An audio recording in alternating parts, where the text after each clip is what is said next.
Hello, everybody. This is Pride and Prejudice by Jane Austen, Volume 2, Chapter 16. It was the second week in May in which the three young ladies set out together from Gracechurch Street for the town of in Hertfordshire. As they drew near the appointed inn where Mr. Bennet's carriage was to meet them, they quickly perceived, in token of the coachman's punctuality, both Kitty and Lydia looking out of the dining-room upstairs.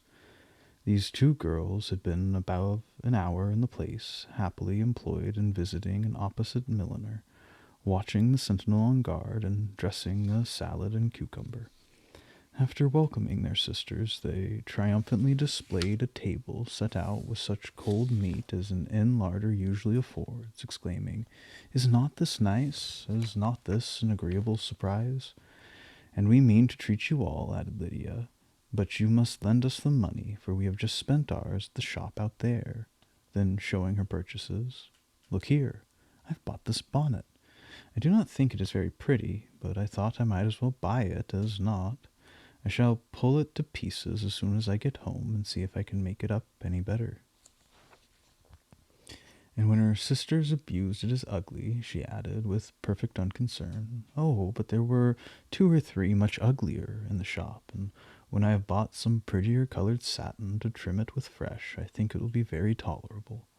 Besides, it will not much signify what one wears this summer after the have left Meryton, and they are going in a fortnight." "Are they indeed?" cried Elizabeth with the greatest satisfaction.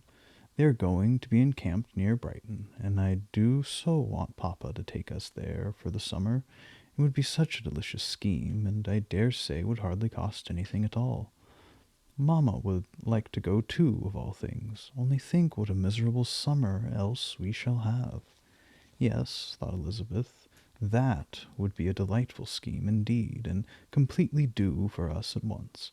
Good heaven, Brighton, and a whole campful of soldiers to us, who have been overset already by one poor regiment of militia and the monthly balls of Meryton. "Now I've got some news for you," said Lydia, as they sat down to table. "What do you think? It is excellent news, capital news, and about a certain person that we all like." Jane and Elizabeth looked at each other, and the waiter was told that he need not stay. Lydia laughed and said, "Aye, that is just like your formality and discretion. You thought the waiter must not hear, as if he cared. I dare say he often hears worse things said than I am going to say, but he is an ugly fellow. I'm glad he's gone. I never saw such a long chin in my life. Well, but now for my news. It is about dear Wickham. Too good for the waiter, is not it? There's no danger in Wickham's marrying Mary King. There's for you. She's gone down to her uncle in Liverpool, gone to stay. Wickham is safe. And Mary King is safe, added Elizabeth, safe from a connection imprudent as to fortune. She's a great fool for going away, if she liked him. But I hope that there is no strong attachment on either side, said Jane. I am sure there's not on his. I will answer for it he never cared 3 straws about her. Who could, about such a nasty little freckled thing?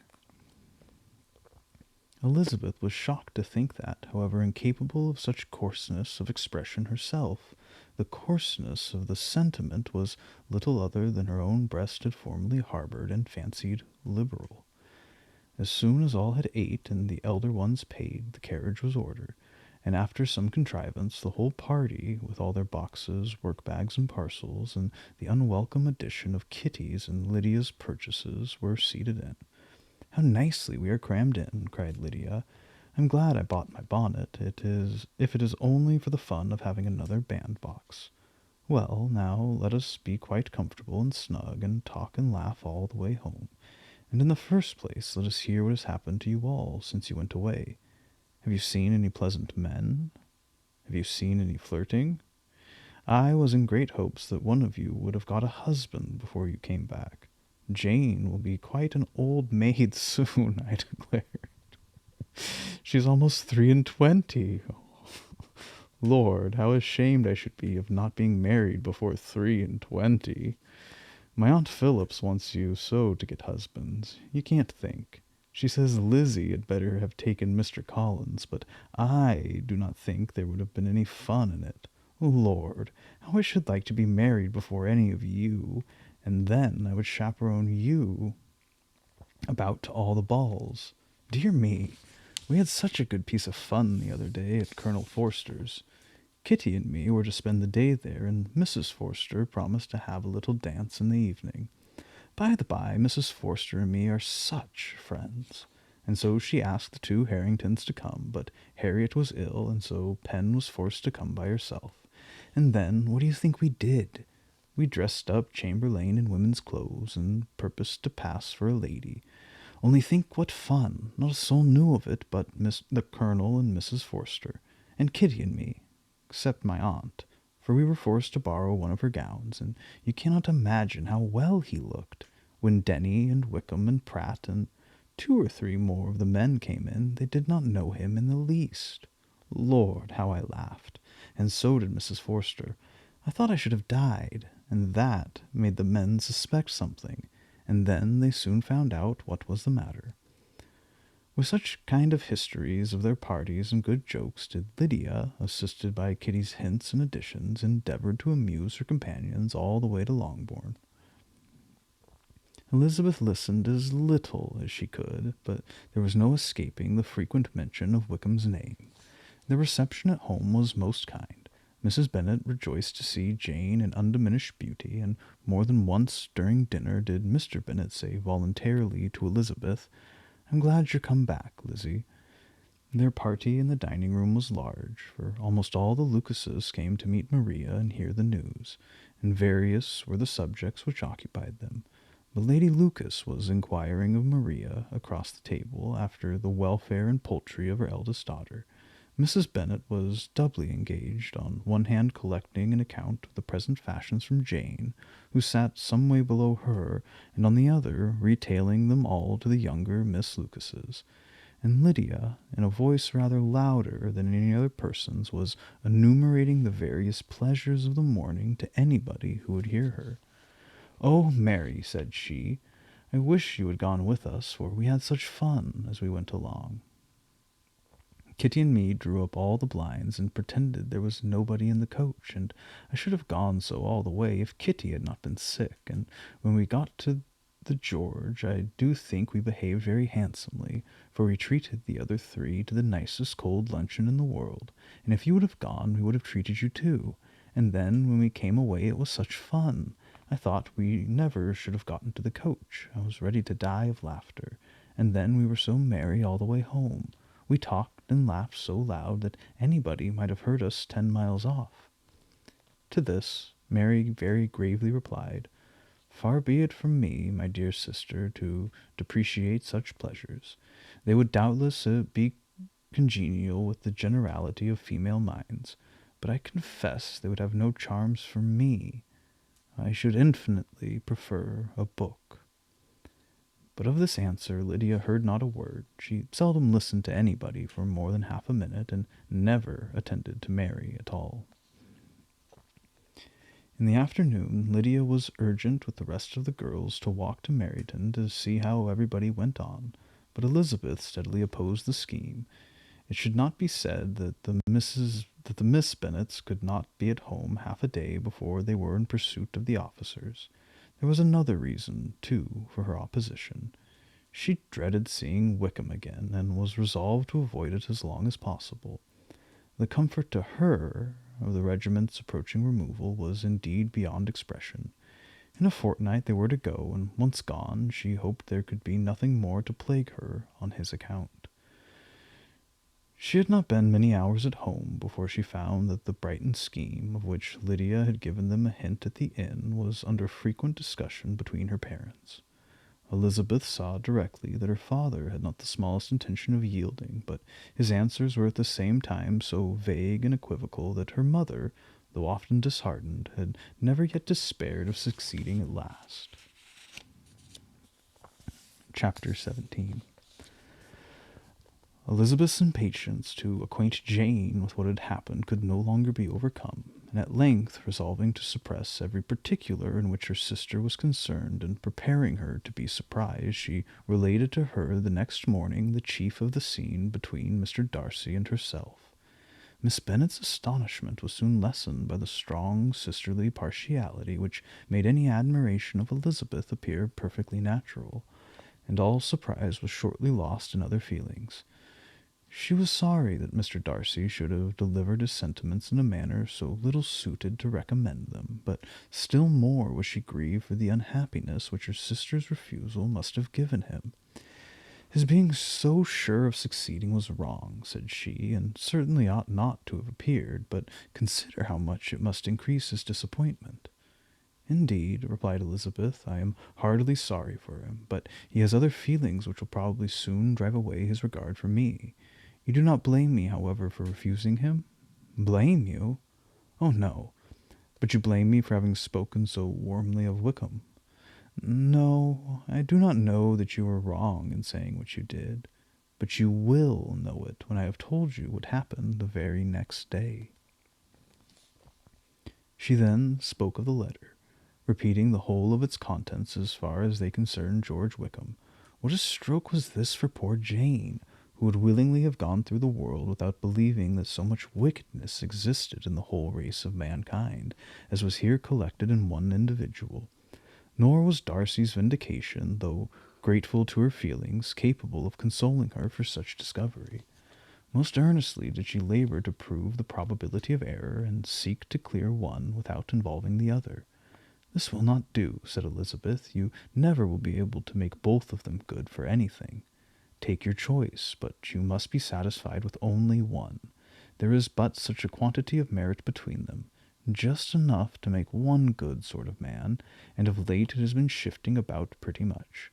For my part, I'm inclined to believe it all Mr. Darcy's, but you shall do as you choose. It was some time, however, before a smile could be extorted from Jane. I do not know when I have been more shocked, said she. Wickham so very bad. It's almost past belief, and poor Mr. Darcy. Dear Lizzie, only consider what he must have suffered. Such a disappointment! And with the knowledge of your ill opinion, too, and having to relate such a thing of his sister. It's really too distressing. I'm sure you must feel it so.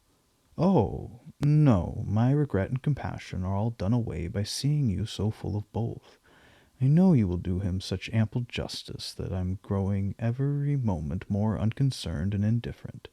Your profusion makes me saving, and if you lament over him much longer, my heart will be as light as a feather. Poor Wickham, there is such an expression of goodness in his countenance, such an openness and gentleness in his manner. There certainly was some great mismanagement in the education of those two young men. One has got all the goodness, and the other all the appearance of it. I never thought Mr. Darcy so deficient in the appearance of it as you used to do. And yet I meant it to be uncommonly clever in taking so decided a dislike to him without any reason. It's such a spur to one's genius, such an opening for wit to have a dislike of that kind. One may be continually abusive without saying anything, but one cannot always be laughing at a man without now and then stumbling on something witty. Lizzie, when you first read that letter, I'm sure you could not treat the matter as you do now. Indeed, I could not. I was uncomfortable enough. I was very uncomfortable. I may say unhappy. And with no one to speak to of what I felt, no Jane to comfort me and say that I had not been so very weak and vain and nonsensical as I knew I had. Oh, how I wanted you! How unfortunate that you should have used such very strong expressions in speaking of Wickham to Mr. Darcy, for now they do appear wholly undeserved. Certainly, but the misinformation of speaking with bitterness is a most natural consequence of the prejudices I had been encouraging. There's one point on which I want your advice. I want to be told whether I ought or ought not to make our acquaintance in general understand Wickham's character. Miss Bennet paused a little, and then replied, Surely there can be no occasion for exposing him so dreadfully. What's your own opinion? That it ought not be attempted. Mr. Darcy has not authorized me to make his communication public. On the contrary, every particular relative to his sister was meant to be kept as much as possible to myself, and if I endeavour to undeceive people as to the rest of his conduct, who will believe me? The general prejudice against Mr. Darcy is so violent that it would be the death of half the good people in Meryton to attempt to place him in an amiable light. I'm not equal to it. Wickham will soon be gone, and therefore will not signify to anybody here what he really is. Some time hence it will all be found out, and then we may laugh at their stupidity in not knowing it before. At present I say nothing about it. You're quite right. To have his errors made public might ruin him forever. He is now perhaps sorry for what he has done, and anxious to re-establish a character. We must not make him desperate.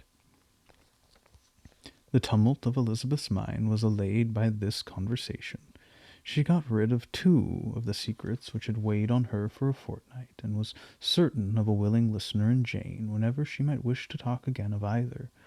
But there was still something lurking behind, of which prudence forbade disclosure.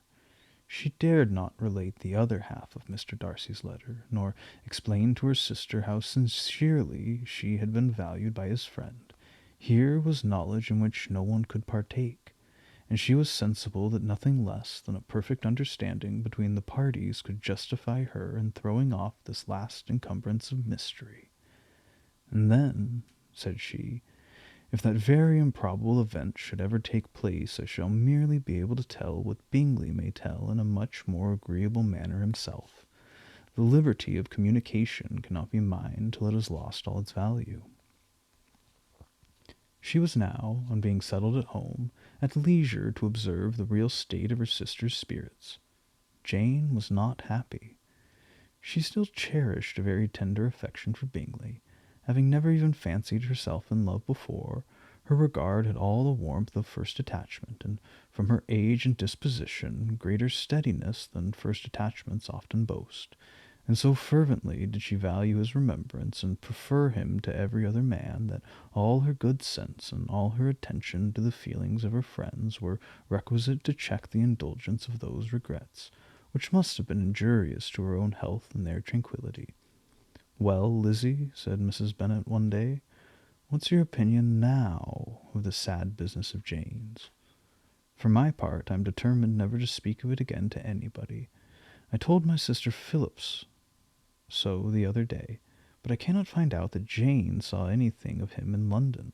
Well, he is a very undeserving young man, and I do not suppose there is the least chance in the world of her ever getting him now. There's no talk of his coming to Netherfield again in the summer, and I have inquired of everybody, too, who is likely to know. I do not believe that he will ever live at Netherfield any more. Oh, well, it is just as he chooses. Nobody wants him to come, though I shall always say that he used my daughter extremely ill, and if I was her, I would not have put up with it. Well, my comfort is, I am sure Jane will die of a broken heart, and then he will be sorry for what he has done." But as Elizabeth could not receive comfort from any such expectations, she made no answer. "Well, Lizzie," continued her mother soon afterwards, "and so the Collinses live very comfortable, do they? Well, well, I only hope it will last. And what sort of table do they keep? Charlotte is an excellent manager, I dare say. If she is half as sharp as her mother, she is saving enough. There's nothing extravagant in their housekeeping, I dare say. No, nothing at all. A great deal of good management depends upon it. Yes, yes, they will take care not to outrun their income. They will never be distressed of money. Well, much good may it do them, and so, I suppose, they often talk of having Longbourn when your father is dead. They look upon it quite as their own, I dare say, whenever that happens. It was a subject which they could not mention before me. No, it would have been strange if they had, but I make no doubt they often talk of it between themselves. Well, if they can be easy with an estate that is not lawfully their own, so much the better. I should be ashamed of having one that was only entailed to me.